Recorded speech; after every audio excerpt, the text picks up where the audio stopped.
Ditwah சூறாவளியால் ஏற்பட்ட வெள்ளத்தினால் தமது வாழ்வாதாரத்தை இழந்த மக்களுக்காக உடைகள் 2ஆம் கட்டமாக திரட்டல் மற்றும் விநியோகம் தொடர்பானது. சர்வதேச மனித உரிமைகள் உலகளாவிய பணி மூலமாக வெள்ளத்தால் பாதிக்கப்பட்டு தமது வாழ்வாதாரங்களை இழந்து முகாம்களில் தங்க வைக்கப்பட்டிருக்கும் மற்றும் இதுவரையில் உடைகள் கிடைக்காத இலங்கை வாழ் மக்களுக்கு உடைகளை சேகரிக்கும் செயற்திட்டம் ஒன்று இம்மாதம் டிசம்பர் மாதம் 1ஆம் திகதி முதல் 2 வாரங்களாக குருநாகல், ஹொரம்பாவ, புட்டியாவத்த, நாரம்மல, பொத்துஹெர, வாதா கெட்டுவ, மிட்டிவளகெதர, பொல்கஹயாய, மானாவ உள்ளிட்ட பகுதிகளில் ஆரம்பமானது. இந்த ஆடைகள் சேகரிப்பில் சர்வதேச மனித உரிமைகள் உலகளாவிய பணியின் குழும பணிப்பாளர் மற்றும் ஊடக பணிப்பாளர், ஊடகவியலாளர் திரு ஃபஸ்லான், குருநாகல் மாவட்ட பிரதி பணிப்பாளர் திருமதி துஷாந்தி மதரா, குருநாகல் மாவட்ட ஒருங்கிணைப்பாளர்களான திரு சஞ்சீவ, திரு ரசீஸ், திரு நுவான், திரு அனஸ் உள்ளிட்டோர் கலந்து கொண்டனர். இதன்போது பொதுமக்கள் மற்றும் வர்த்தகர்கள் மூலமாக நிதி உதவிகள் மற்றும் உடைகளும் வழங்கி வைக்கப்பட்டது. தொடர்ச்சியாக 14 நாட்களாக மக்களின் நம்பிக்கைக்கான ஆதாரமாக மனிதத்தை மாத்திரம் நேசிக்கும் தன்னார்வலர்கள் தமது உறவுகளுக்காக பல்வேறு தடைகளையும் சவால்களையும் தாண்டி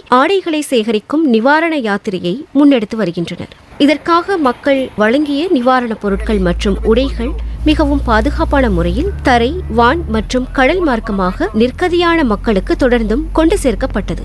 இதற்காக இலங்கை போலீசார் உட்பட முப்படையினர் எமக்கு அவர்களது ஒத்துழைப்பை வழங்கியிருந்தனர். சேகரிக்கப்பட்ட உடைகள் வாகனங்களின் மூலமாக திருகோணமலைக்கு கொண்டு செல்லும் பணியில் சர்வதேச மனித உரிமைகள் உலகளாவிய பணிமனையின் குழும பணிப்பாளர் மற்றும் ஊடக பணிப்பாளர், ஊடகவியலாளர் திரு ஃபஸ்லான், குருநாகல் மாவட்ட ஒருங்கிணைப்பாளர்களான திரு ரசீஸ், திரு ரிஸ்வான், திருமதி ருஷானா மற்றும் சாரதி திரு ரிஸ்வி உள்ளிட்டோர் இம்மாதம் 9ஆம் திகதி வியாழக்கிழமை திருகோணமலை மாவட்டத்தில் பேரிடரை எதிர்கொண்ட மக்களுக்கு அத்தியாவசிய உடைகளை வழங்கி வைப்பதற்காக எடுத்துச் செல்லப்பட்டது. கொண்டு செல்லப்பட்ட ஆடைகள் திருகோணமலை மஸ்ஜித் சம்மேளன உறுப்பினர்களிடம் கையளிக்கப்பட்டது. பின்னர் மூதூர் ரஹ்மத்துல் ஜன்னா அரபு கல்லூரி மூலமாக பயணித்தவர்களுக்கு இலவசமாக மதிய உணவு வழங்கி வைக்கப்பட்டது. இதன்போது பாதிக்கப்பட்ட மக்களின் நிலைமைகளை பார்வையிடுவதற்காக சர்வதேச மனித உரிமைகளின் உலகளாவிய பணி உறுப்பினர்கள் படகினூடாக இக்கரையிலிருந்து அக்கறைக்கு மூதூர் ஷாஃபி நகர் பகுதிக்கு விஜயம் மேற்கொண்டனர். பின்னர் உறுப்பினர்கள் மக்களின் இயல்பு வாழ்க்கை தொடர்பாக பாதிக்கப்பட்டவர்களின் வீடுகளுக்கே சென்று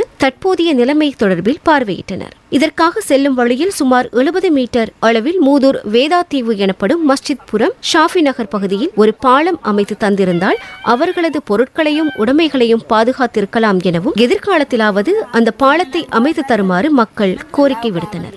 மேலும் அப்பகுதி மக்கள் தமது வீடுகளுக்கு அழைத்து அங்குள்ள தற்போதைய அவல நிலைமை தொடர்பாக தெளிவுபடுத்தினர். முழுமையாக அவர்களது வீடுகள் மற்றும் குடிசைகள், வீட்டிலுள்ள பொருட்கள், கோழிப்பண்ணை மற்றும் ஆவணங்கள் முற்றாக சேதமாக இருக்கும் காட்சிகளை அவதானிக்க முடிந்தது. பின்னர் கிண்ணியா காக்காமுனை பகுதியில் அமைந்துள்ள அமைப்பின் அங்கத்தவர்களுள் ஒருவரான திருமதி ருக்ஷானா அவர்களது தந்தை அப்துல் காதர் நசார்தீன் அவர்களது வீட்டில் மத அனுஷ்டானங்களும் இடம்பெற்றது.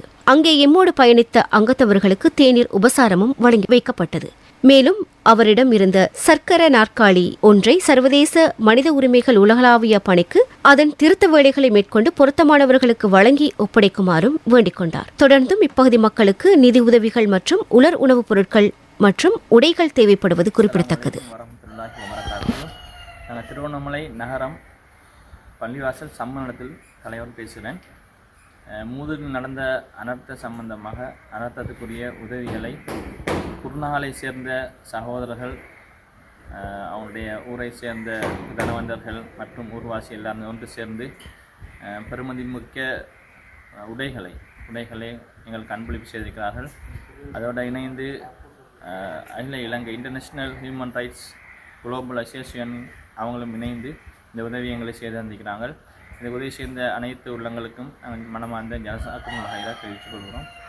இங்கே மக்களது கோரிக்கை என்னவென்றால், முதல் முறையாக இந்த பகுதிக்கு முதலாக வெள்ளம் வந்துள்ளது. எனவே இங்கே பல குடும்பங்கள் பாதிக்கப்பட்டுள்ளார்கள். அவர்களின் ஒரே ஒரு கோரிக்கை, இந்த 70 மீட்டர் சுமார் 70 மீட்டர் இந்த தூரத்திற்கு ஒரு பாலத்தை அமைத்து தருமாறு அரசாங்கத்திடம் கோரிக்கை விடுக்கின்றனர். எங்களோட கோரிக்கை, நாங்கள் 60 குடும்பம் குடியிருக்கிறோம் இங்கே. எங்களுக்கு ஒரு பாலம் அவசியமாக தேவை, அது கட்டாயமாக தேவை. அது நான் கஷ்டத்து மத்தியில் இருக்கோம். பெரிய ஒரு கஷ்டத்துக்கு முகம் கொடுக்க வேண்டியதாக இருக்குது. இப்போ கொஞ்சம் கடந்த இதில் ஒரு அனர்த்தம் வந்துச்சு. அந்த இதுலேருந்து மீண்டு போகிறதுக்கு இங்கே இந்த போகிறதுக்கு கடுமையாக கஷ்டப்பட்டுக்கு நாங்கள். போலீஸாக்கள் வந்து நேவியாக்கள் வந்து போட்டில் எங்களை பையன் எல்லாரும் ஏற்றி எடுத்துது. அதுவும் அதிகமாக வந்திருக்கணும்னு சொன்னால் எத்தனை உயிர் போயிருக்கணும் சரியா எங்களுக்கு. அது இந்த பாலை இருந்திருந்தா நாங்கள் முன்கூட்டியே எல்லாரும் அங்கே போயிருக்கோம். நிறைய பொருட்கள் சேதப்பட்டிக்கு, அதுவும் இல்லாமல் கால்நடைகள், வயல்வெளி எல்லாம் நிறைய இது பாதிப்பு வந்துட்டு. இந்த பாலம் இல்லாத பிரச்சனையால பெரிய ஒரு கஷ்டத்துக்கு நாங்கள் முகம் கொடுக்குறோம். இங்கே பல தடவை வந்து கல் நட்டிக்காங்க, அது செஞ்சுட்டாங்க, இது செஞ்சுட்டாங்க, பாலை வரும்னு கணவர் சமயத்தான் சொல்லிட்டு இருக்காங்க. நாங்கள் இந்த 9 வருஷம் தான் எங்களுக்கு தெரிஞ்சிருந்தால வந்து நாங்கள் 9 வருஷம் இவ்வளோ நாள் நாங்கள் பாலத்தை கண்டதில்லை. ஆனால் நிறைய வெள்ளத்துக்கும் நிறைய பிரச்சனைக்கும் முகம் கொடுத்துட்டு இருக்கிறாங்க. எங்களுக்கு பெரிய உதவியாக இந்த பாலம் வரும்னு சொன்னால் நாங்கள் எல்லா பிரச்சனைக்கும் இதுக்கு முற்றாக ஒரு எல்லாத்துக்கும் ஒரு இதாக இருக்கும், முட்டுப்புள்ளியாக இருக்குது இந்த பாலம். எவ்வளோ தூரம் அங்கே கிட்டத்தட்ட ஒரு இங்கேருந்து போகிறேன்னு சொன்னால் ஒரு அந்த பாலம் துண்டு இடையில பார்த்தா ஒரு 50 கிலோமீட்டர் அப்படி இருக்கும். இல்லை 50 மீட்டரா? கிலோமீட்டர் இல்லை, 50 மீட்டர் இருக்கும். 50 மீட்டர் 70 மீட்டர் கிட்ட இருக்குமா? உங்களோட கோரிக்கை என்ன? கோரிக்கைன்னா எங்களுக்கு இந்த முக்கியமாக தேவைப்படுற என்ன இந்த பாலம் தான். இந்த பாலம் இருக்குமென்னு சொன்னால் நாங்கள் இந்த இயற்கை அனர்த்தத்துலேருந்து மீள்றதுக்குள்ள எங்களுக்கு நிறைய வழிகள் இருக்கு. பாலை இல்லாத சுற்றி தான் நாங்கள் இந்த இஞ்சி ஏறிக்க வேண்டிய நிலைமை வந்து இப்போ அங்காலேருந்து வந்து போகிறது தண்ணிக்கு பிரச்சனை. இப்போ தண்ணி குடிக்கிறதுக்குள்ள பிரச்சனைக்கு இங்கேருந்து பாதை இல்லை, பாலம் இல்லாமல் பாதையில் கஷ்டப்பட்டு அந்த உடஞ்ச பாதையில் தான் இப்போ எங்களை கரப்படுத்துறாங்க. அதில் ஒரு ஆபத்து வருமானு சொன்னால் நிறைய உயிர் போகிறதுக்கு இருக்கு. இதையும் எத்தனை தடவை நாங்கள் ஒவ்வொருத்தட்டையும் வீடியோ இப்படி தான் எடுத்துட்டு போகிறாங்க. ஒரு முடிவும் கிடைக்கையில் இன்ஷா அல்லாஹ் இந்த இது கடைசியாக இது நாங்கள் கொடுக்குறோம். எங்களுக்கு ஒரு நல்ல வழி பிறக்கும்னு நினைக்கிறோம். இன்ஷா அல்லாஹ் நாங்களும் உங்களோட உதவி எதிர்பார்க்குறோம். எங்களுக்கு இதுக்கு பாலத்துக்கு தான் இவ்வளோ கஷ்டம் இருக்குது. பாலம் வரும்னு சொன்னால் எங்களுக்கு நிறைய கஷ்டத்துக்கு ஒரு முற்றுப்புள்ளி இருக்கும். இது எந்த இடம்னு சரியாக சொல்லுங்கள். மஜித் நகர், சாஃபி நகர், வேதத்தீவு. இது எங்கே? மூதூரா? மூதூர். மூதூர்.